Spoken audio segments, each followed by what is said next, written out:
Okay, everybody, this is our last link for today. And what I wanted to show you was the We Will Rock You parody. If you click on that, it's going to say brainstorm your ideas, it does not have to be perfect, on how to change the original words into a parody of some kind. So you click on that link, and you're going to get something that looks like this.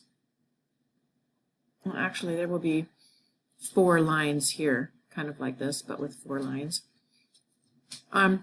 And you put your name at the top, that's just always helpful. And actual chorus is, we will rock you. This is by Queen. We will rock you. And what I want you to do is come up with your version.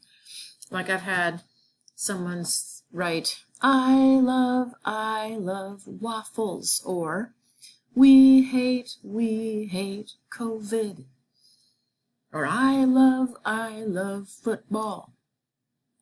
And then I have one written down here, I want cupcakes.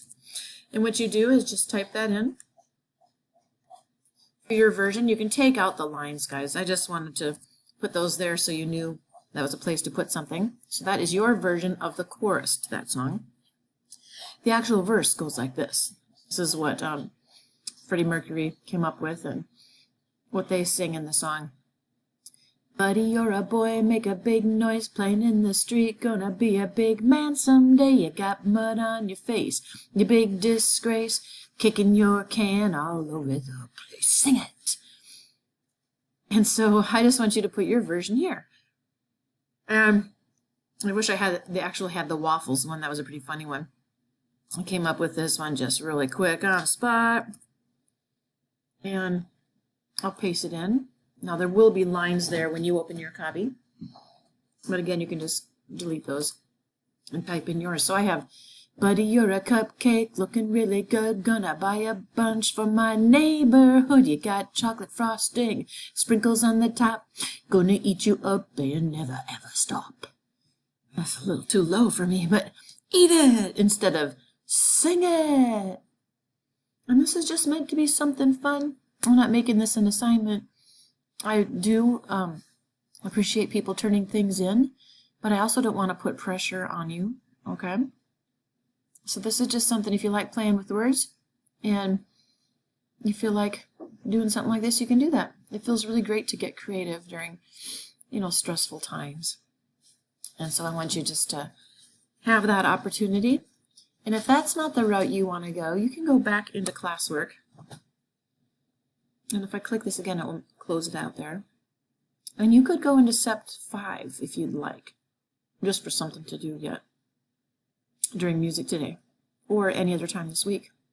There's a thing called Xylo. And if I click this, it's going to say practice playing Ring Around the Rosie on this virtual xylophone. And if I scroll down, I should have posted the material for, I did not do that, for xylophone. Let me come over here and grab that.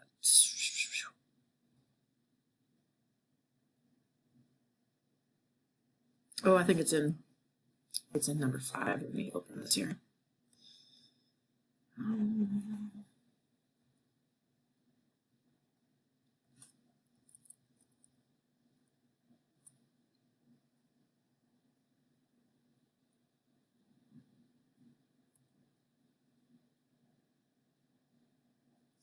know if I linked this yet or not. We'll find out. Yeah, okay, good. I did. So, let's see here. Xylo is going to look like this, and I'll go to that in a minute and play it for you. And I put Ring Around the Rosie up here to match the colors. So here's kind of a tealish color. That's for G. Any note with the treble clef, that's the treble clef. It has the second line going through the note. That's going to be a G. Sometimes this treble clef is called a G clef because it curly cues around that second line. So that's the G. Those are G's. All the teal notes are G's because they're in that second line. So if you can memorize that second line is always G, that'll help you get better at this. and just better at playing instruments altogether. It's good to get these notes down really well. The first line is an E, so that's a yellow one. Any note that goes on that first line with the treble clef is an E, and I matched it to the yellow here that is also an E. This blue note, it's between lines, so we call it a space note, and that's going to be an A. So try to memorize anytime you see that note in that space, that's an A. Oh, and I don't know what this guy's doing way up here. I'm not sure I can even fix that. Let's try. It's kind of tiny. Come on down, buddy. All right. I did it. Close enough. It's supposed to be on that second line. I'll go in and get that later. And then any note down here with an extra little line, that little line is called a ledger line. Any note that is outside of the staff, these 5 lines and 4 spaces, is going to have a ledger line or 2 or 3. Just kind of depends. But right now, all you have to know is the one with 1 ledger line through it, and that is going to be this large C because that's a lower C. There's also a C up here, but that is up higher in the staff. So this one is the C right there, and a lot of piano players learn that as middle C. All right, so if you go into Xylo then, and I will post that music right here so you can click on it and kind of learn it. You probably can just memorize it, guys. It's just G, G, E, A, G, E, and then it repeats G, G, E, A, G, E, then it's G, E, G, E, G, G, C. You just maybe want to have a document ready to kind of go back and forth. You can G, G, E, A, G, E. Notice this is the exact same thing as that. So music will repeat every once in a while when there's a good pattern that they like, and they want to make a certain form. Then you have 1 G, 1 E, 1 G, 2 E's, 2 G's, and a C. So I go back to Xylo and I can play this. I'll click on Xylo and here we go.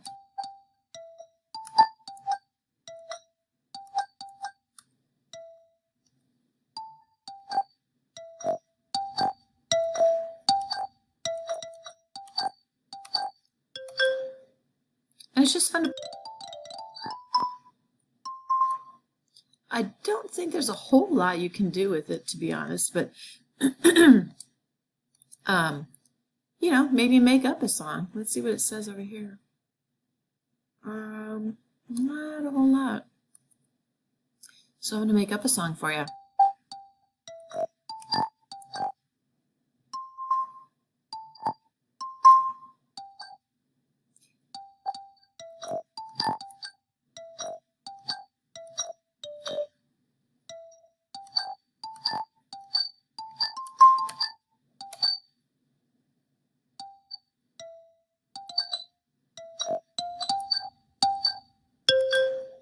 So I kind of used the structure of Ring Around the Rosie, and then I just played around with some other things.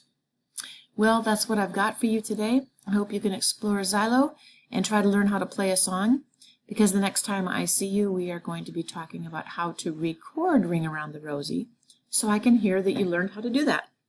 All right, guys, hope you have a wonderful day. Bye.